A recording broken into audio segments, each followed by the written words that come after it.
Hey everyone, Christina Singh here. And I'm Bobby James. And we are DESTINEAK. You're watching Future Live Musicians. We thought we'd do a quick tutorial on how to program clicks in Ableton for live performance. We love using clicks live because it really helps us stay tight as a band. Also, like everything else in entertainment, it's a smoke and mirrors game.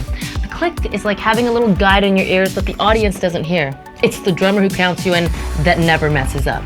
Yeah, I'm talking about you. We'll show you a few ways how to make the click your friend. You'll learn how to program clicks in session view as well as arrangement view.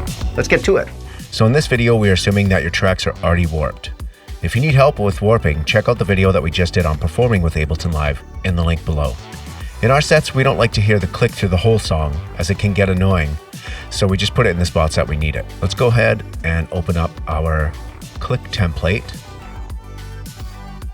Let's go back to the browser, hit the drum tab and open the percussion core kit. That's going to have everything we need for our click track. Once the percussion core kit loads up, click in an empty slot in your click channel to create a 1-bar MIDI clip. Activate the MIDI preview headphone icon so that you can audition the clav and the woodblock high sounds. Those are the sounds that we're going to use to create our 1-bar click clip.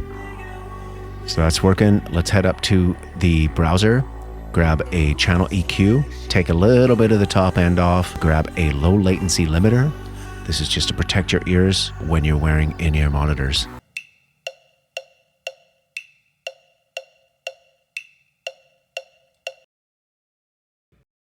So now that we have our click channel set up with a 1-bar MIDI clip, let's get going with the 3 examples that we prepared for you today. When creating clicks, I find it really works quick to do this in arrangement view. So let's select our first track, bang on your drum, and the click clip, and then copy them over to arrangement view on bar 4. We're going to put these clips in deck B. Double click on the trap and open the clips view tab and click the follow button to change this to leader. When this is set to leader, the track will play at its natural tempo and Ableton will adjust to follow the track tempo. Using Ableton's metronome, let's check for sync and then deactivate it when it's done.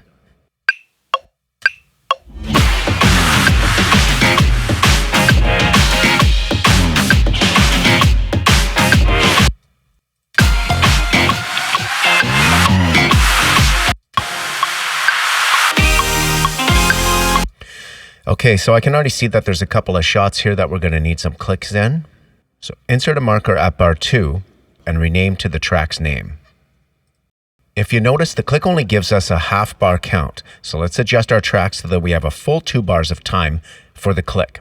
1 bar for the drummer and 1 bar for the band. Let's move our track start to bar 3.3 so our first downbeat hits at 4. Move the click to bar 2 and drag it as a loop to bar 4, giving us our 2-bar count in.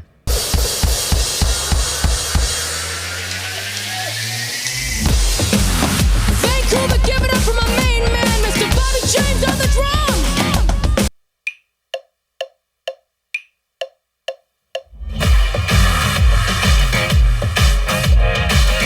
All right, so there's our count in. Let's add some clicks where it's needed. Let's take a click and start at 39 and drag that to loop to bar 48. This allows the band to stay tight for all the open shots right before the chorus. Check this out.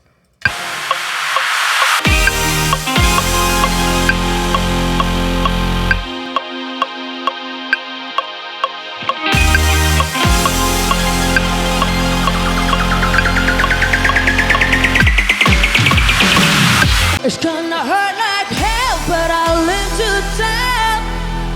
And hey, I had fun. It's gonna hurt like hell, but I can't help myself. 'Cause you only live once. So bang your drum, give me a one. Everybody singing, hey, yeah. There you go. Now you're into the chorus. Let's add some more click clips. A 1 bar at 55 to 56. And from 63 to 64, and again at bar 71 to 84. This will take care of these nice long shots where there's open space. And then one more quick 1-bar drum fill guide at bar 99 to 100. So you can see here I'm just kind of grabbing little sections of this click. I know that's 1 bar. Let's go to 99, 100. This looks like we need some time. See it real nice there. Let's take this off the metronome, and then this is with it. Perfect. That sounds good.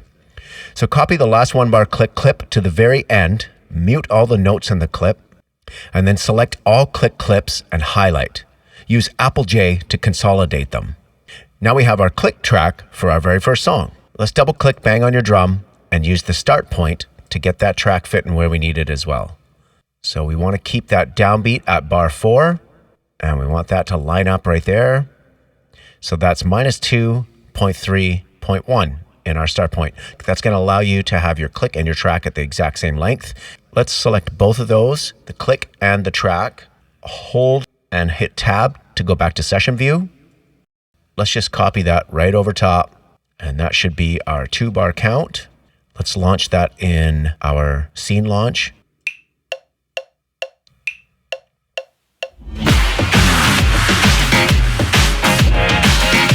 That's pretty cool. That keeps everybody nice and tight, and nobody hears that but the band. So now once you have your tracks warped, you can see how easy that is to drag your stuff into arrangement view, place the click exactly where you need it. If your track is in lead mode, the Ableton tempo will just go right to the track tempo.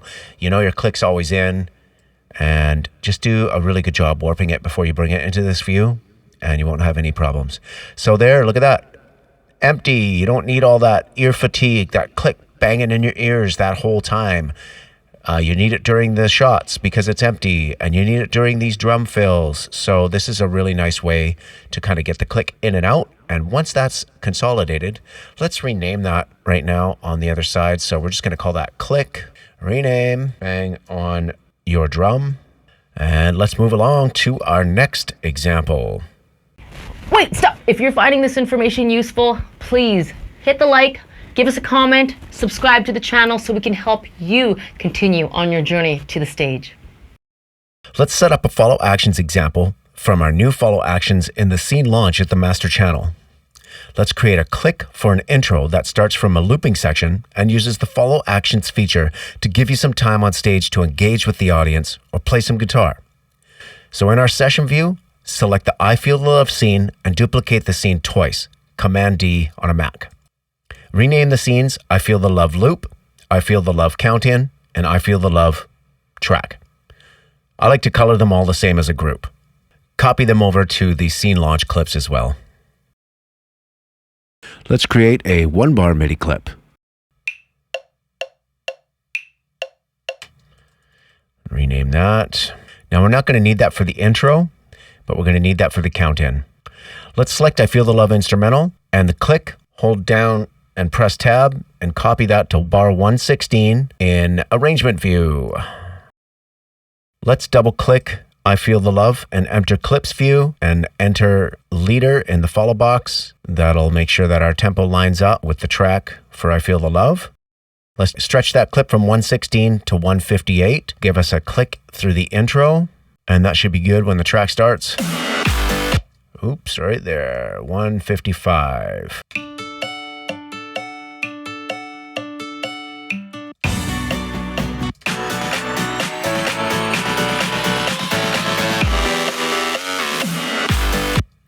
Let's add some more clicks, and let's do 1 bar for some drum fill guides at 165 to 166.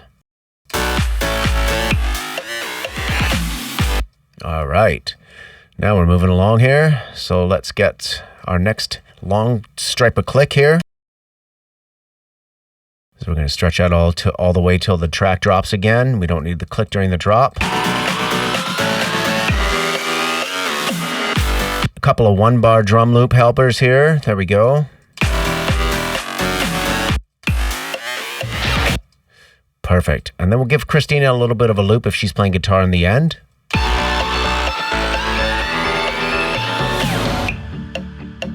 That'll help her stay in time. There we go. That's feeling pretty good. Now let's just grab an empty 1 bar right there. We're going to delete or mute these notes. Same thing. Select all the sections in the clip and Apple J them to consolidate. That'll give us a nice big click that goes all the way through that track. And then we're going to insert a marker at 116 and rename it to I Feel the Love. And let's go ahead and copy these back from arrangement into our session view, scene number 6. So let's choose scene 4, and we're going to create a 2-bar loop. I've already done that here. Create a 2-bar loop, and this is going to be our infinite loop that we can play. And then we're going to go down to scene 5. We're going to copy that. We're going to rename it 1-bar intro or 1-bar count in to scene 5 in our master scene launch column. And we're going to activate follow actions, and we're going to change this to 1 bar. So now when we activate our scene 5, it's going to fire off the click, and it's going to go in 1 bar right down to the track. And Christina is going to know where she is. So let's go infinite loop. And telling a story, you're playing some guitar. Performers are walking up into their positions, and we're ready to go. And the drummer fires off the count in. Boom, all together. There we are. We'd like to leave you with an original song. This is called I Feel the Love. Thank you so much for inviting us.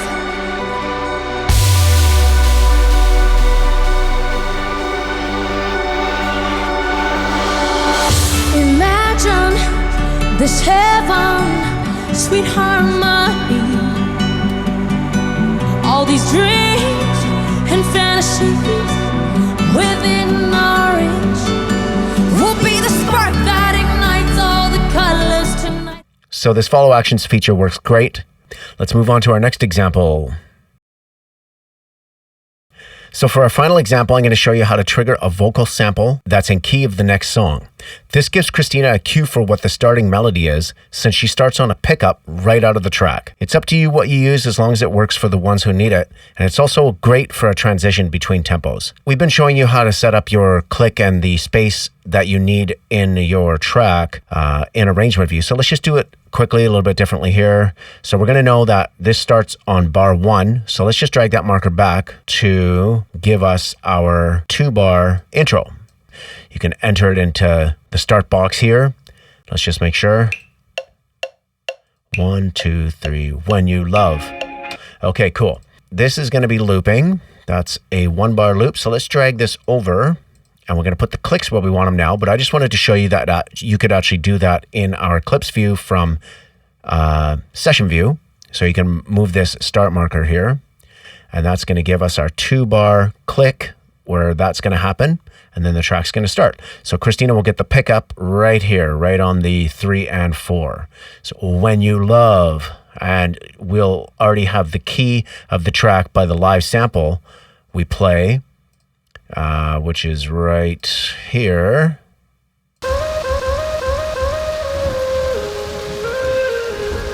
I'll just play it once, and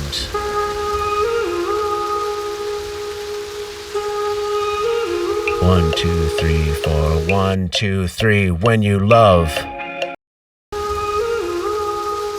When you love somebody more than yourself, you're invincible and ready to be brave. If you play this sample, as an instrument, you can really have a lot of fun with keeping no dead air.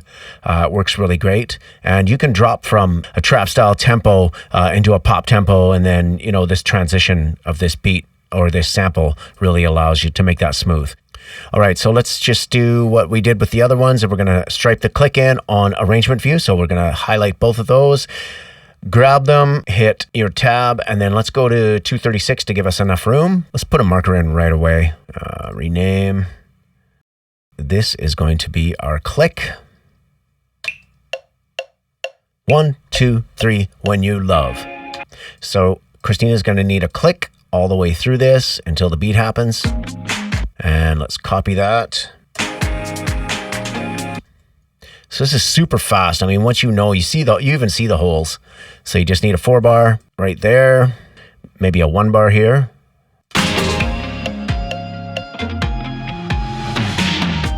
Two-bar. Copy, paste that. Right here, we're going to need it again.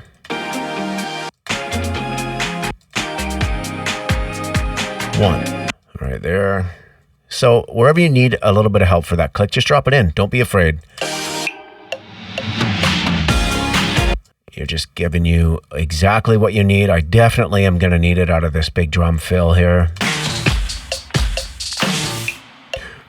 4, 1, 2, 3, 2, back. Nice.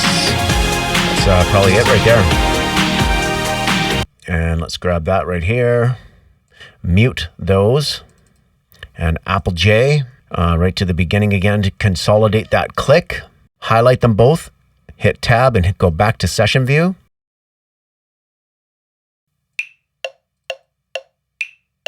There's your click with the count in. Okay.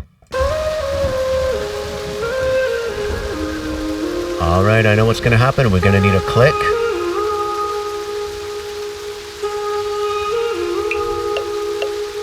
One, two, three. When you love. There you go. Probably just as important as having the click all set up in your project is to be able to monitor it properly. If you have a stereo audio interface, you can only send the click out the master channel, and that's the same channel the tracks are going to come out of. So you don't want anybody to hear that but you. The click needs to come out its own output. Here's what it sounds like right now. And so everybody knows that there's a click. That's not good. So let's go to our audio input and output. It's the I/O right here. And we're going to open up our input and output. And we're going to choose external output. We're using our Midas MR18. Once you go up to your preferences, you got to choose this for your MR18 as your audio input and your audio output.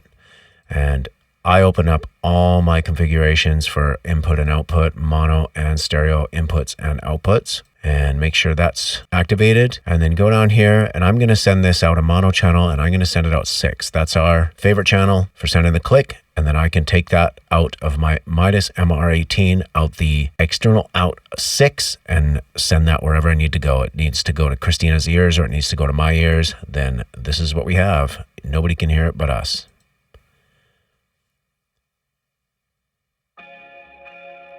There we go.